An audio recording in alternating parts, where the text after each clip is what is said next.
Radio मिर्ची presents एक पुरानी कहानी।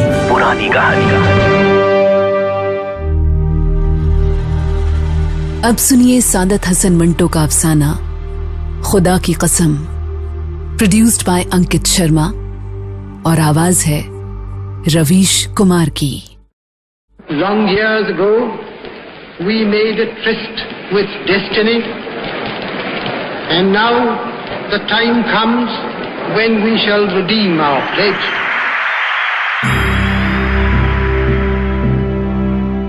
पहला कर्तव्य, पहला फर्ज किसी मुल्क के लिए, किसी कौम के लिए क्या होता है? पहला फर्ज है अपनी आज़ादी को मजबूत करना, कायम रखना। हर बात को इसी गज से नापना होता है। ये चीज़ हमारे मुल्क की आज़ादी को कायम रखती है, हमारे मुल्क की एकता को कायम रखती है, हमारे मुल्क की तरक्की करती है कि नहीं।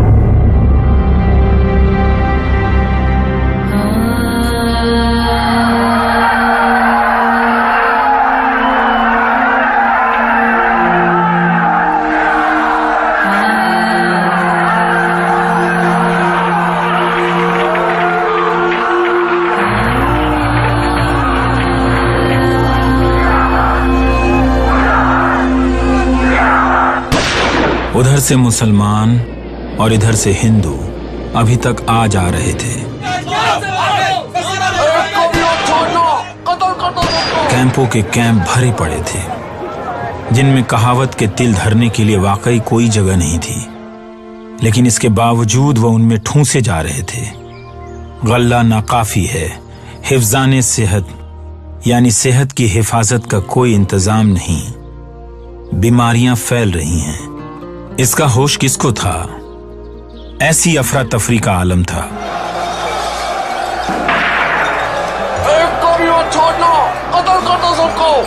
सन 48 का आगाज था और गालिबन मार्च का महीना।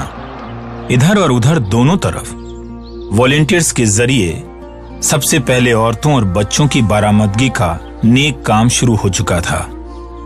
सैकड़ों मर्द, औरतें, लड़के और लड़कियां इस कार्य खैर में हिस्सा ले रही थीं। मैं जब उनको जोशो खरोश से काम करते देखता तो मुझे बड़ी खुशी हासिल होती, इसलिए कि खुद इंसान इंसानी बुराइयों के आसार मिटाने की कोशिश में व्यस्त था। जो इज्जत लुट चुकी थी उनको ज्यादा लूट खसोट से बचाना चाहता था। किस लिए? इसलिए कि उसका दामन धब्बों और दागों से भरा ना हो, इसलिए कि वो जल्दी जल्दी अपनी खून से लुथड़ी हुई उंगलियां चाट ले, इसलिए कि वो इंसानियत का सुई धागा लेकर इज्जत के चाक दामन रफू कर दे। कुछ समझ में नहीं आ रहा था, लेकिन उन वॉलेंटियर्स की जद्दोजहद फिर भी काबिल कद्र मालूम होती थी। उनको सैकड़ों दुश्वारियों का सामना करना पड़ता था। हजारों बखेड़े थे जो उन्हें उठाने पड़ते थे, क्योंकि जिन्होंने औरतों और लड़कियां उठाई थीं, पारे की तरह इधर से उधर उठना पड़ता था।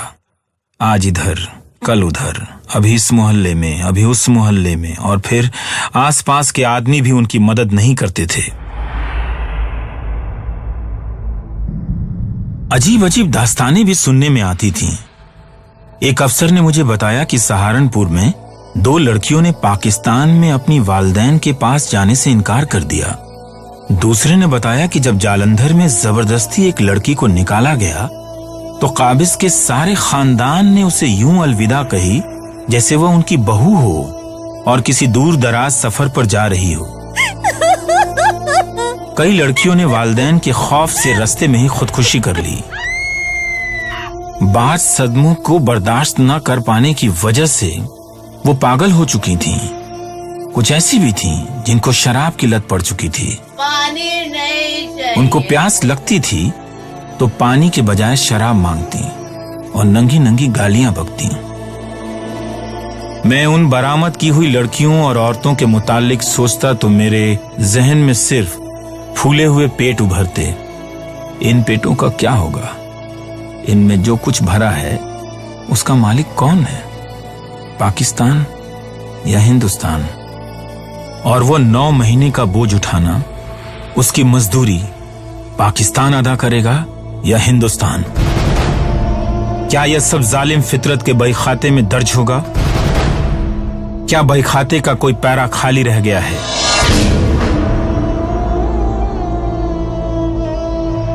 बरामद औरतें आ रही थीं, बरामद की हुई औरतें जा रही थीं। मैं सोचता था कि ये औरतें अगवा की हुई क्यों कहलाई जाती हैं? इन्हें अगवा कब किया गया है? अगवा तो एक बड़ा रोमांटिक फलसफा है जिसमें मर्द और औरत दोनों शरीक होते हैं।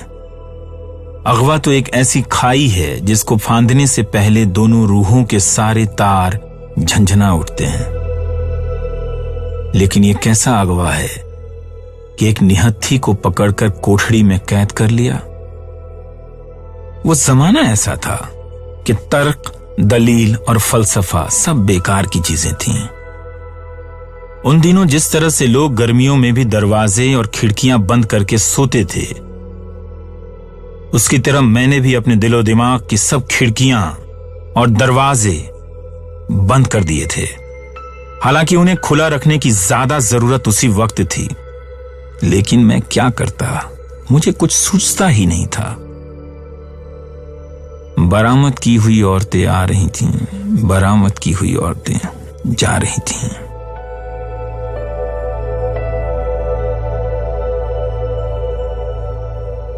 ये दरामद और बरामद जारी था, तमाम व्यापारिकता खुसूसियात के साथ। पत्रकार, अफसाना निगार और शायर अपने कलम उठाए शिकार में मसरूफ थे। खबरों, अफसानों और नज़्मों का एक सैलाब था कि उमड़ा चला आ रहा था। कलमों के कदम उखड़ उखड़ जाते, इतने शिकार थे कि सब बौखला गए थे। एक अफसर मुझसे मिला और कहने लगा, तुम क्यों गुमसुम रहते हो? मैंने कोई जवाब नहीं दिया। उसने मुझे एक दास्तान सुनाई।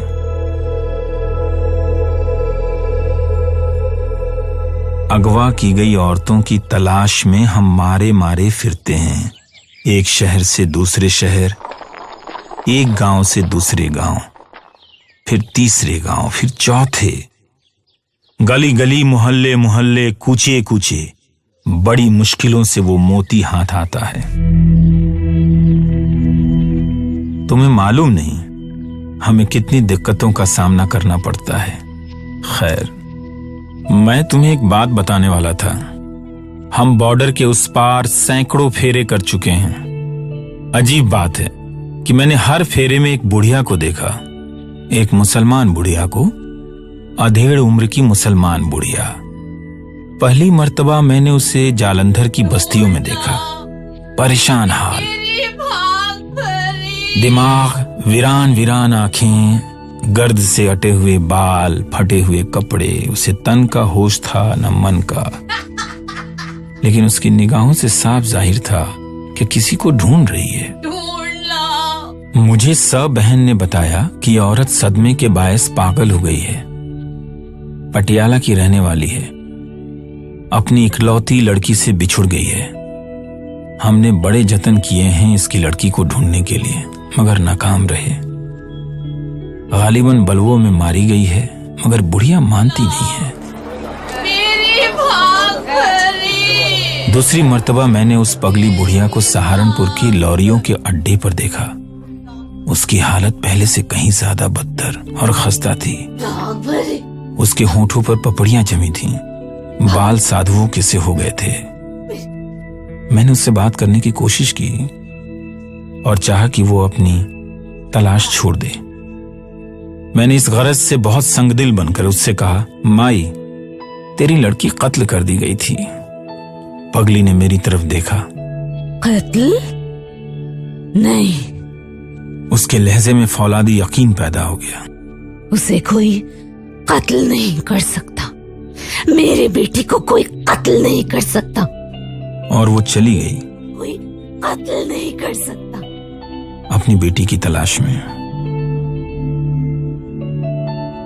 मैंने सोचा एक मुसलसल और मोहम तलाश, लेकिन पगली को क्यों इतना यकीन था कि उसकी बेटी पर कोई कृपाण नहीं उठ सकती, कोई तेज धार या कुंद छुरा उसकी गर्दन की तरफ नहीं बढ़ सकता। ममता नाकाबिले बयान यकीन होती है, तो क्या वो अपनी ममता ढूंढ रही थी?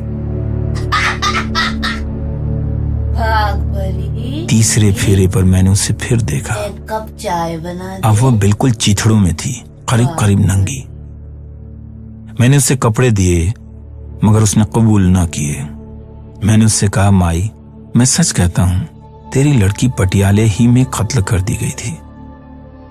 उसने फिर उसी फौलादी यकीन के साथ कहा, मेरी बेटी को कोई कत्ल नहीं कर सकता, मेरी बेटी को कोई कत्ल नहीं कर सकता। मैंने अपनी बात मनवाने की खातिर कहा, नहीं मैं सच कहता हूं, काफी खाक छान ली तुमने, काफी रो पीट लिया तुमने, चलो मेरे साथ, मैं तुम्हें पाकिस्तान ले चलूंगा। तो झूठ कहता है। उसने जैसे मेरी बात ना सुनी हो और बड़बड़ाने लगी। झूठ कहता है। बड़बड़ाते हुए एकदम चौंकी। अब उसके लहजे में फौलाद से भी ठोस यकीन था। नहीं, मेरी बेटी को कोई कत्ल नहीं कर सकता। मैंने पूछा, क्यों कत्ल नहीं कर सकता? बुढ़िया ने हौले हौले कहा, वो खूबसूरत है, इतनी खूबसूरत है कि उसे कोई कत्ल नहीं कर सकता। उसे तो कोई तमाचा तक नहीं मार सकता। मैं सोचने लगा, क्या वो वाकई इतनी खूबसूरत थी कि हर माँ की आंखों में उसकी औलाद चंदे आफताब चंदे महाताब होती है।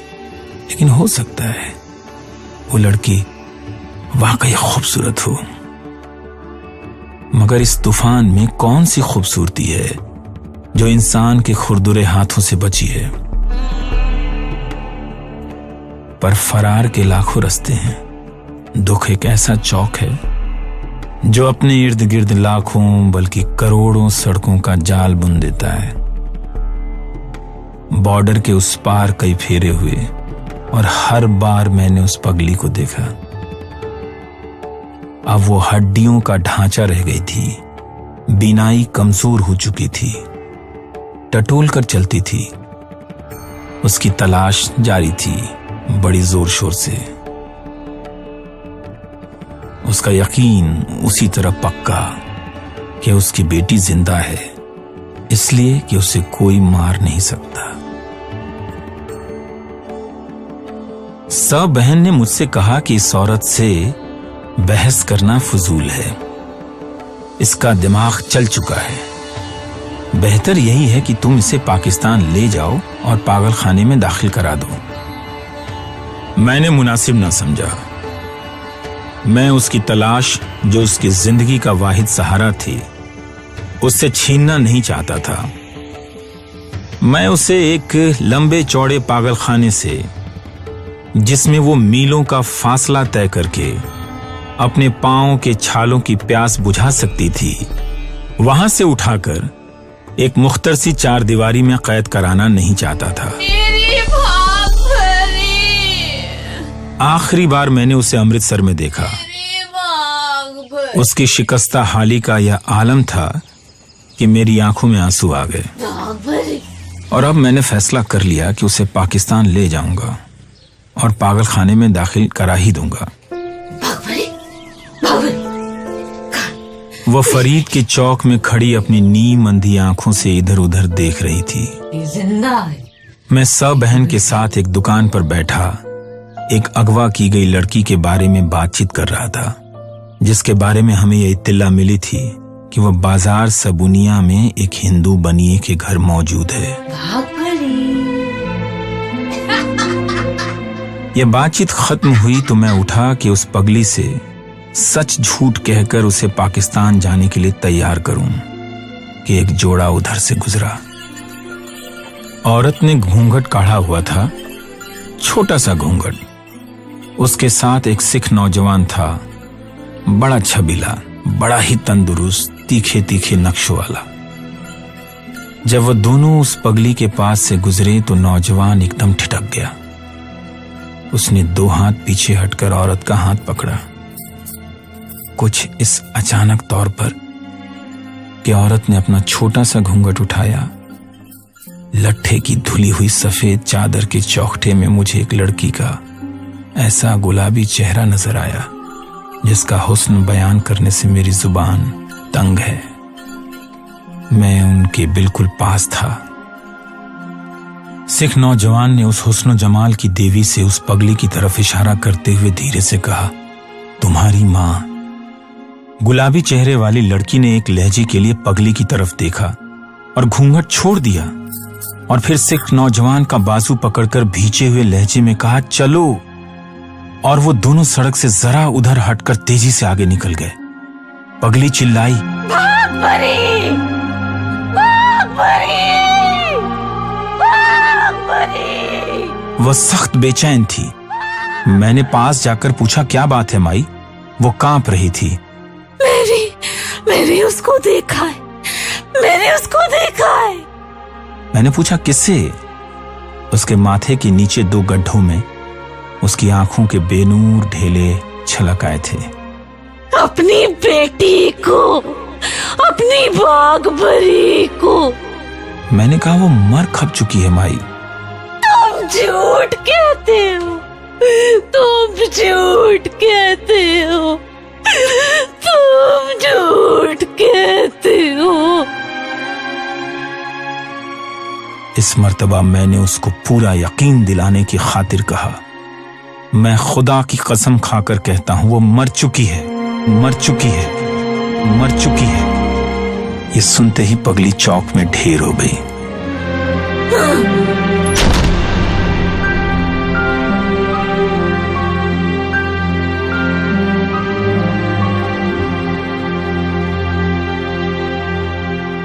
ये कहानी सिर्फ अपनों के खोने की नहीं है। ये कहानी अपनों की आंखों में जिंदा रहकर भी खो जाने की है।